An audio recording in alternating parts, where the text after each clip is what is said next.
महाराष्ट्रात जी अभूतपूर्व परिस्थिती निर्माण झाली आहे अतिवृष्टीमुळे, या अनुषंगाने आपण श्री तुळजाभवानी मंदिर ट्रस्टच्या माध्यमातून 1 कोटी रुपये मुख्यमंत्री सहायता निधीला द्यायचा निर्णय घेतलेला आहे आणि त्याचबरोबरीने तेरणा पब्लिक चॅरिटेबल ट्रस्टच्या माध्यमातून 51 लाख रुपये देण्याचा निर्णय घेतलेला आहे.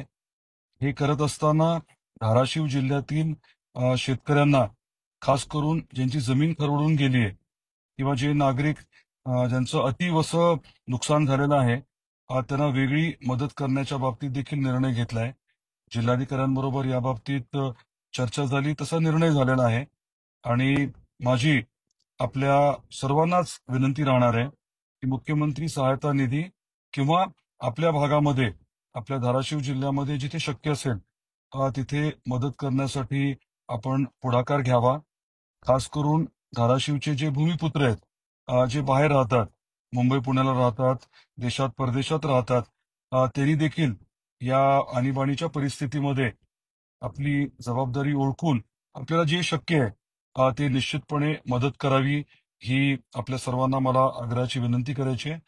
आता हे साधारण 1.5 कोटी रुपये हे मुख्यमंत्री सहायता निधीला उपलब्ध होतील आणि त्याच्या व्यतिरिक्त जमीन खरवडून गेलेले, ज्यांचं जास्त नुकसान झालेलं आहे असे शेतकरी आणि त्याच बरोबरीने ज्या नागरिकांचं, ज्या कुटुंबांचं खूप जास्त नुकसान झालंय, यांना वेगळ्या पद्धतीने सहकार्य करण्यासाठी देखील श्री तुळजाभवानी मंदिर ट्रस्ट आणि तेरणा ट्रस्टच्या माध्यमातून आपण सहकार्य उपलब्ध करून देणार आहोत.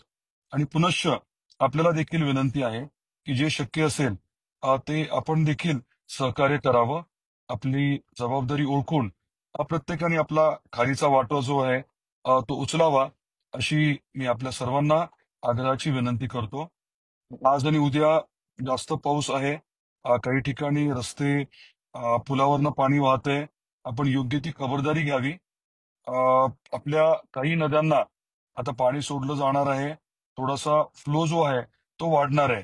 त्यामुळे सगळ्यांनी कृपया योग्य ती खबरदारी घ्यावी, सतर्क राहावं आणि एकमेकाची काळजी घ्यावी, ही देखील आपल्या सर्वांना मी विनंती करतो. पाहणी दौरे वगैरे चालू आहे, परंतु अधिक आपल्याला काही कळवायचं असेल, काही मोठी अडचण वगैरे असली तर तातडीने मला आपण कृपया SMS करावा, ही देखील सूचना आपल्याला या माध्यमातून देतो. काळजी घ्या. धन्यवाद.